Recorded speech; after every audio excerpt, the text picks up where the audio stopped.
भारत की नागरिकता, आखिर कानूनी रूप से इस देश का हिस्सा कौन है और कौन नहीं, ये एक ऐसा सवाल है जो सुनने में तो बहुत सीधा लगता है, लेकिन इसका कानूनी ढांचा काफी पेचीदा है।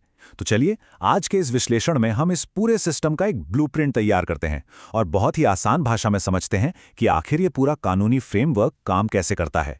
आज हम काफी कुछ कवर करने वाले हैं। हम शुरुआत करेंगे नागरिकता की नींव से, फिर समझेंगे 1955 के सिटीजनशिप एक्ट को, नागरिकता पाने के 5 रास्तों को, एनआरसी और सीएए क्या है, पीआईओ, ओसीआई और एनआरआई के बीच का असली अंतर, और आखिर में एनपीआर और इनर लाइन परमिट। तो चलिए शुरू करते हैं। पहला हिस्सा, द फाउंडेशन ऑफ सिटीजनशिप, यानी नागरिकता की नींव और हमारे संविधान में इसकी जड़ें। सबसे पहले एक बहुत ही दिलचस्प अंतर पर ध्यान देते हैं, भारत और अमेरिका के बीच का फर्क। हमारे संविधान में ना सिंगल सिटीजनशिप यानी एकहरी नागरिकता का नियम है, जिसे हमने ब्रिटेन से लिया है। इसका मतलब बिल्कुल साफ है, पूरा देश एक है और हमारी नागरिकता सिर्फ इस देश की होती है। लेकिन अगर हम अमेरिका की बात करें तो वहां डुअल सिटीजनशिप यानी दोहरी नागरिकता का सिस्टम चलता है। वहां एक व्यक्ति पहले अपने राज्य यानी स्टेट का नागरिक होता है और उसके बाद देश का। तो हमारा जो ये ढांचा है वो पूरे देश को एक ही सूत्र में पिरोने का काम करता है। अब आते हैं अपने दूसरे सेक्शन पर, द सिटीजनशिप एक्ट 1955। ये इस पूरे ढांचे का सबसे सेंट्रल हिस्सा है। संविधान के आर्टिकल 11 ने संसद को नागरिकता पर कानून बनाने का अधिकार दिया और वहीं से जन्म हुआ 1955 के इस अधिनियम का। अब ये कानूनी बातें थोड़ी कॉम्प्लिकेटेड लग सकती हैं ना, लेकिन इन्हें समझने का एक बहुत आसान तरीका है। हमारे रोजमर्रा के उदाहरण, जैसे अक्षय कुमार जो पहले कनाडा के नागरिक थे, या फिर आलिया भट्ट जिनके पास ब्रिटेन की नागरिकता है। इन जाने पहचाने नामों को देखकर इन पेचीदा कानूनी कैटेगरीज को रियलिटी से जोड़ना और समझना काफी आसान हो जाता है।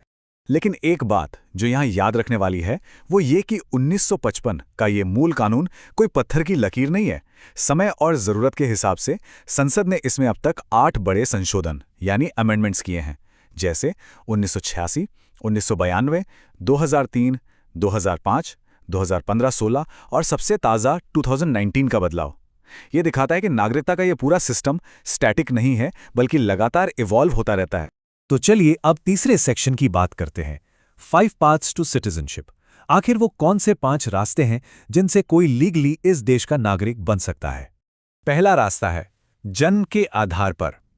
अगर हम इसकी टाइमलाइन को देखें तो हम नोटिस करेंगे कि नियम वक्त के साथ कितने कड़े होते गए हैं।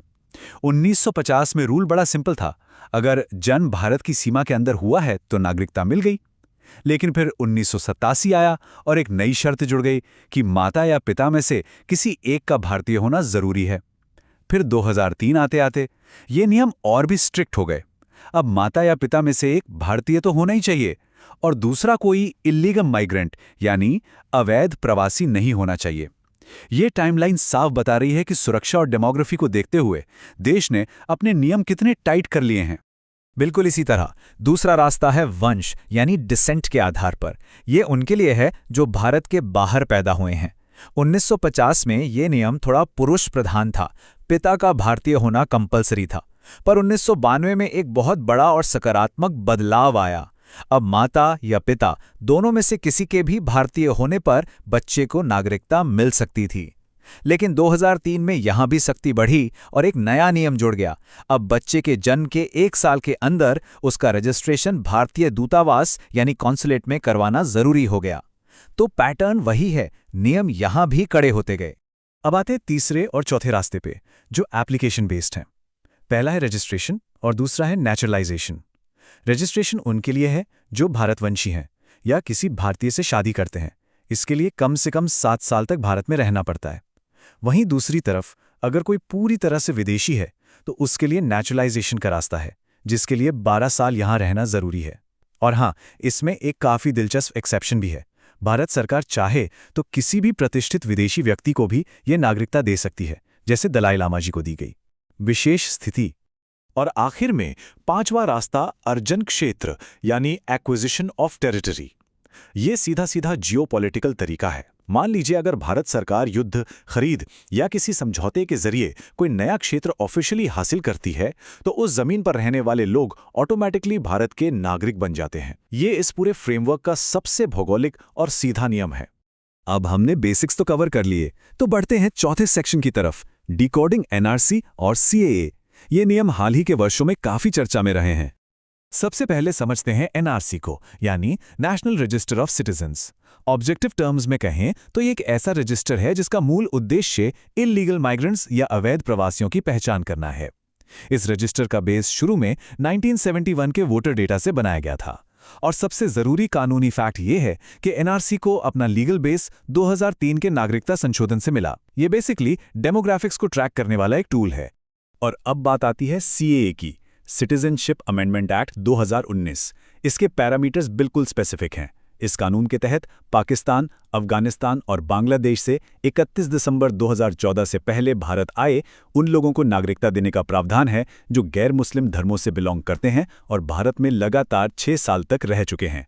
ये वो सटीक क्राइटेरिया हैं जो इस 2019 के संशोधन को परिभाषित करते हैं।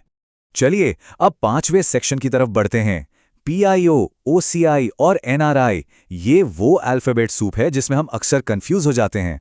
तो चलिए इन तीनों के बीच का कंफ्यूजन दूर करते हैं। सबसे पहले पीआईओ यानी पर्सन ऑफ इंडियन ओरिजिन। ये कैटेगरी 2002 में आई थी, जिसमें 15 साल के वीजा की सुविधा मिलती थी। फिर 2005 में लाया गया OCI, overseas citizenship of India. इसने एक बड़ा बदलाव किया और वीजा की जगह आजीवन भारत आने जाने की सुविधा दे दी। फिर क्या हुआ?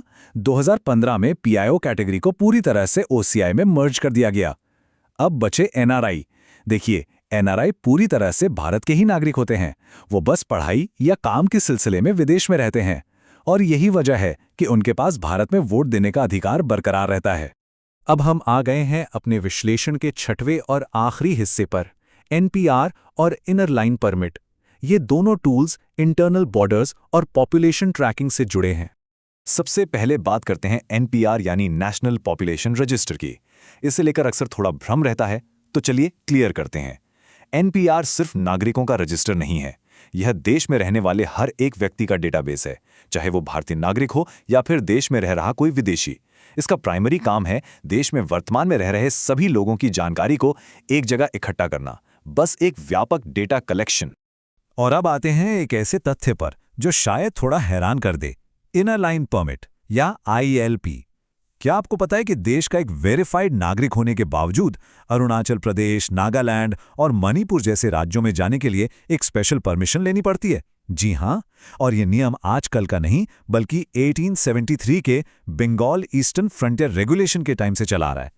ये इस बात का बड़ा ही रोचक उदाहरण है कि हमारे देश के अंदर भी आंतरिक सीमाएं यानी इंटरनल बॉर्डर्स कैसे काम करते हैं। तो इस पूरे विश्लेषण को देखने के बाद आखिर हम क्या समझे? जन के अधिकारों से शुरू होकर विदेश में बसने वालों के लिए नियम और फिर देश के ही अंदर बॉर्डर परमिट। हमने देखा कि नागरिकता कोई स्टैटिक चीज नहीं है। ये कानून की एक लगातार बदलती हुई और काफी पेचीदा आर्किटेक्चर है। तो ये पूरी चर्चा हमें एक सवाल के साथ छोड़ जाती है। जैसे जैसे कानून और समय के साथ हमारी जरूरतें बदलती हैं, वैसे वैसे आखिर इस देश का हिस्सा होने का असली अर्थ क्या रह जाता है? इस गहरे विचार के साथ हम इस विश्लेषण को यहीं समाप्त करते हैं। हमारे साथ इस कॉम्प्लेक्स और जरूरी टॉपिक को समझने के लिए बहुत बहुत शुक्रिया।